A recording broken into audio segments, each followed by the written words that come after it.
Om Shanti. Good morning प्यारे मीठे भाइयों बहनों, कैसे हैं? ठीक हैं? 1 मिनट आत्मा को परमात्मा में चार्ज लगा दीजिए। लगाई? बैटरी चार्ज करो। Charge battery, discharge battery. Battery charge होगा तो लड़ाई होगा?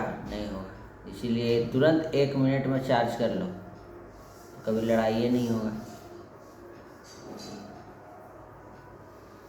कहानी से देखो क्या सीख मिलता है।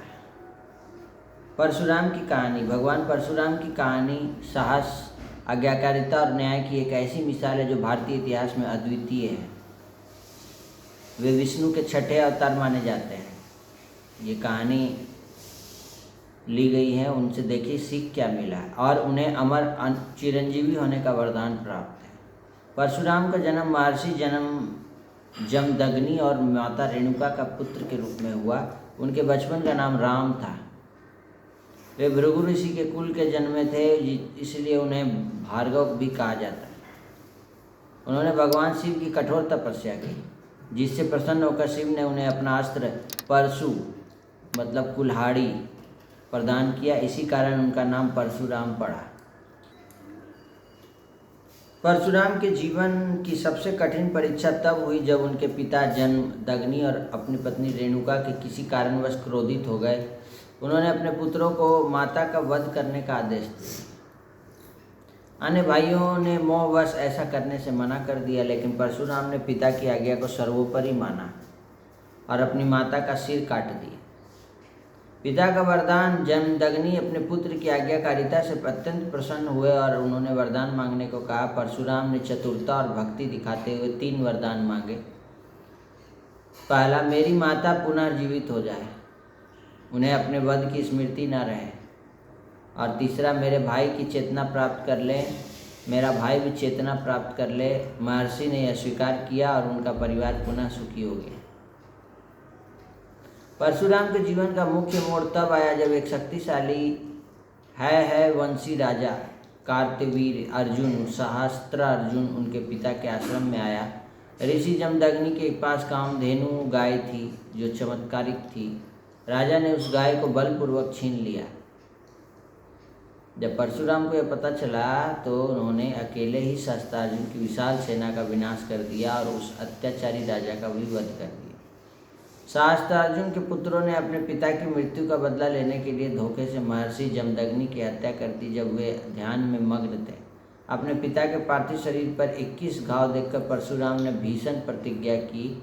जब उन्होंने 21 बार पृथ्वी से उन अत्याचारी और पथभ्रष्ट क्षत्रियों का विनाश किया जिन्होंने धर्म का मार्ग छोड़ दिया था, उन्होंने फिर इसीलिए परशुराम के जीवन की महत्वपूर्ण सीख यही है कि शास्त्र और शस्त्र का संगम। वे ब्राह्मण होते हुए भी युद्ध कला में निपुण थे, जो सिखाता है कि रक्षा के लिए शक्ति अनिवार्य है। अधर्म का विनाश, उनका संघर्ष किसी जाति विशेष के खिलाफ नहीं बल्कि अहंकार और अन्याय के खिलाफ था। ये सीख हमको मिल रहा है कि परिस्थिति आएंगी, माया आएंगी, लेकिन पेपर आएंगे, लेकिन क्या करना है? हारना नहीं है। माया से क्या करना है? सामना करना है। और शक्ति देने वाला कौन है? बाबा से शक्ति लेके माया से जीत ले। गुस्सा आएगा, क्रोध होगा, लड़ाई झगड़ा करने का भी होगा, लेकिन लड़ना नहीं है, क्रोध नहीं करना है। मोबाइल देखने का भी होगा, मोबाइल देखना नहीं है ज़्यादा, पढ़ाई पर फोकस करना है, क्योंकि फर्स्ट आने का वादा किया है।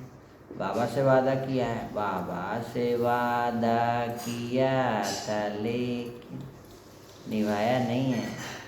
21 अप्रैल का मुरली है। आज से तो मॉर्निंग स्कूल हो गया है इन लोग का, इसलिए सुबह सुबह क्लास चल रहा है, मुरली क्लास, पॉजिटिव थिंकिंग क्लास। मीठे बच्चे, ज्ञान सागर बाप आए हैं तुम बच्चों के सम्मुख ज्ञान डांस करने। बाबा क्या करते हैं? ज्ञान डांस करते हैं। तुम होशियार सर्विसेबल बनो तो ज्ञान की डांस भी अच्छी होगी। तुम होशियार बनो थोड़ा, और ज्ञान में होशियार, योग में होशियार बनो, सेवा में भी होशियार बनो। तो बाबा कह रहे हैं कि तुम ऐसे बच्चों के सामने बाबा ज्ञान डांस अच्छा करते हैं। संगम युग में तुम बच्चों में कौन सी हॉबी बाबा डालते हैं? नया हॉबी, याद में रहने की। ये रावण क्या करता है? भुला देता है। ये है रूहानी हॉबी। इस हॉबी के साथ साथ तुम्हें दिव्य और अलौकिक कर्म भी करने हैं। तुम हो ब्राह्मण, तुम्हें सबको सच्ची सच्ची कथा जरूर सुनानी है।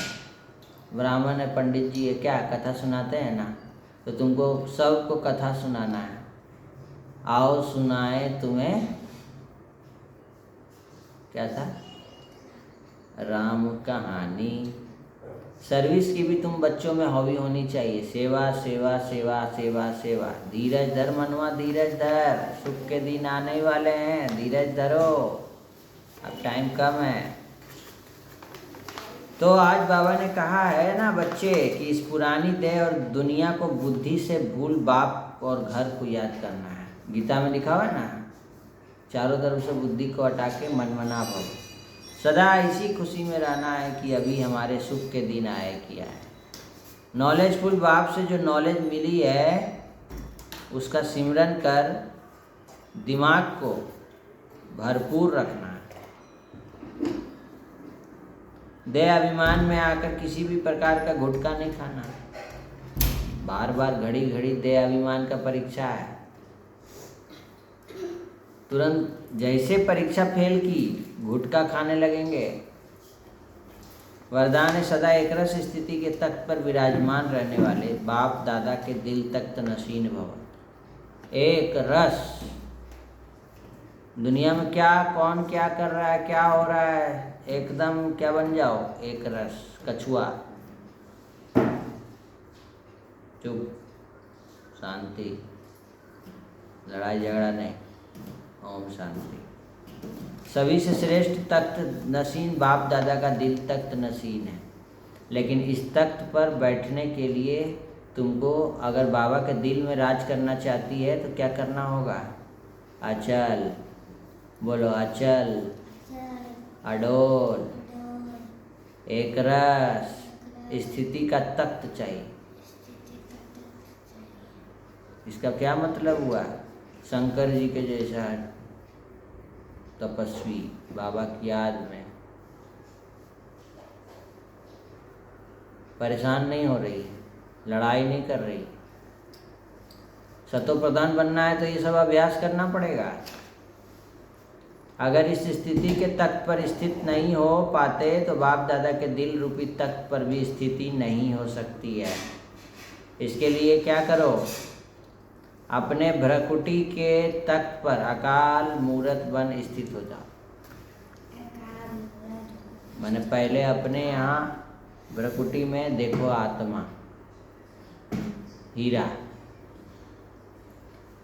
कोई टॉर्च जलता है ना, वैसे यहाँ देखो टॉर्च जल रहा है।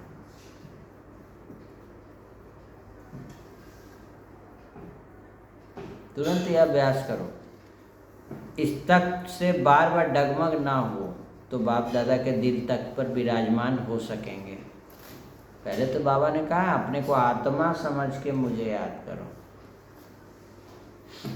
अच्छा, स्लोगन बहुत अच्छा है। शुभ चिंतन द्वारा नेगेटिव को भी पॉजिटिव में परिवर्तन कर दो। शुभ चिंतन द्वारा नेगेटिव को भी पॉजिटिव में परिवर्तन कर दो।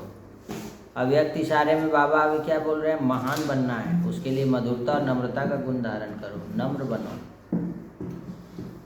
ब्रह्मा बाप अपने हर बच्चे के चेहरे पर एक तो रूहानियत की मुस्कुराहट देखना चाहते हैं, तो एक बार मुस्कुरा दो। दूसरा, मुख से सदैव मधुर बोल सुनना चाहते हैं, लड़ाई झगड़ा नहीं, चिल्ला-चिल्ली नहीं। सदा कैसा बोल बोलना है?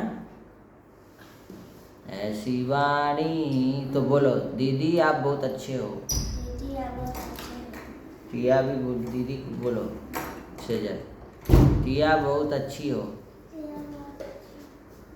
लड़ाई नहीं, कुछ भी होगा तो लड़ाई नहीं, झगड़ा नहीं, एकदम दीदी जैसा बनना है। दीदी लोग झगड़ा करती है,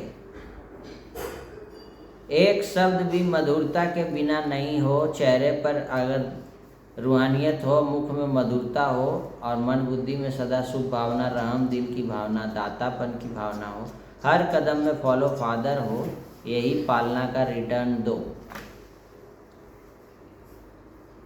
ये पालना सबकी करो। कोई ज़रूरी नहीं है आपके पास धन दौलत नहीं है तो पालना तो अभी भी दे सक रहे हैं आप। क्या पालना देना है? चेहरे पर क्या हो? रूहानियत से पालना देना है। मुख में मधुरता, मन बुद्धि में शुभ भावना, शुभ कामना, रहम दिल, दातापन, हर कदम में फॉलो फादर। स्वप्न में भी ऊपर नीचे ना हो, खुश रहो, खुशी बांटो। तो चलो स्कूल जाने का समय हो गया, मॉर्निंग स्कूल है। आज मुरली क्लास आज से जल्दी होगा,